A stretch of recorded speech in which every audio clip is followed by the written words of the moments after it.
bengok gue lo.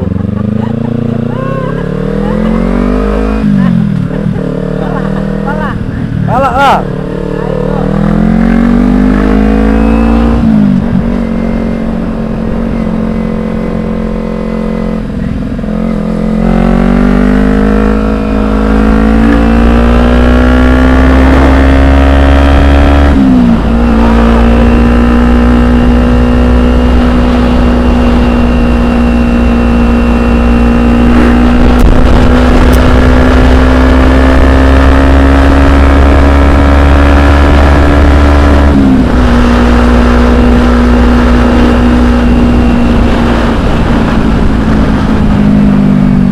Dia apa?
Teruslah berbuat kebaikan di bulan puasa ya. Karena bulan puasa ini, geng, dibukanya pintu surga, dibukanya amal-amal kebaikan tuh dibukanya, geng, dilipat gandakan pahalanya. Jadi alangkah sangat baiknya kita tuh menjalankan ibadah puasa dan menunaikan ibadah-ibadah lainnya, anjay, ya kan?